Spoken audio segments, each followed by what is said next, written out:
नमस्ते madam, माझं नाव प्रवीण पाटील. माझ्या घरात माझ्या आईला संधिवाचा त्रास आहे आणि माझं वय 28 आहे आता सध्या.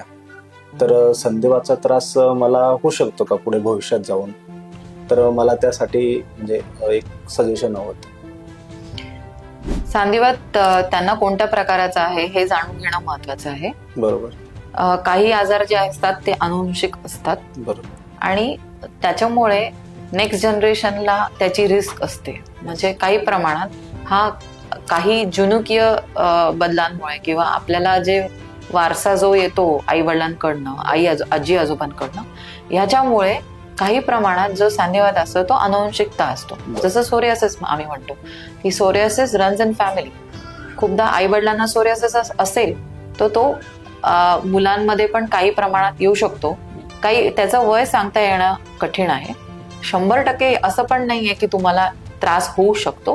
पण जर तुम्हाला काही त्रास झाला, जसं जॉईंट सुजायला लागले तर ते दुखायला लागलं किंवा काही प्रकारच्या वेदना तुम्हाला जाणवत आहेत, काही वेगळे सिम्पटम्स वाटत आहेत, तर नक्कीच लवकरात लवकर तुम्ही रुमॅटॉलॉजिस्टला भेटलं पाहिजे, जेणेकरून आपण योग्य निदान करून त्याची ट्रीटमेंट करायची की नाही हे ठरवू शकतो. आणि भविष्यात मला तो त्रास होऊ नये म्हणून मी काय प्रिकॉशन घ्यायला पाहिजे? हे खूप महत्वाचा प्रश्न आहे की या वयात तुम्ही काय काळजी घेऊ शकता का? हे सगळे ऑटोइम्युन डिसीज असतात जे आम्ही सांधिवात तज्ञ बघत असतो.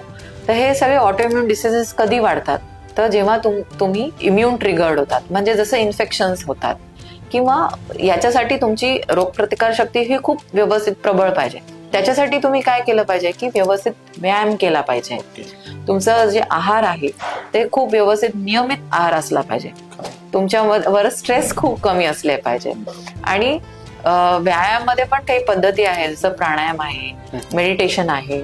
या सगळ्या गोष्टी करून आपण स्ट्रेस कमीत कमी ठेवला पाहिजे. तर तुमची लाईफ स्टेबल असेल, विदाउट स्ट्रेस असेल, तर खूप प्रमाणात ऑटोइम्युन डिसीजेस कमी होऊ शकतात. आणि आपल्याला जे नियमित आपण आजीच्या बटव्याचे सांगायचं म्हटलं की जसं आपण हळद आहे, आलं आहे, दूध आहे, हे सगळ्या ज्या गोष्टी जर समप्रमाणात किंवा व्यवस्थित दैनंदिन जीवनात तुम्ही जर व्यवस्थित आहारामध्ये घेत असाल, आणि जसं फ्रुट्स आहेत किंवा फळं आहेत त्याच्यामध्ये अँटीऑक्सिडंट असतात, जर ते तुम्ही व्यवस्थित प्रमाणे घेत असाल तर तुम्ही शक्यता तुमच्या या आजारांची कमी होऊन जाते. Thank you madam.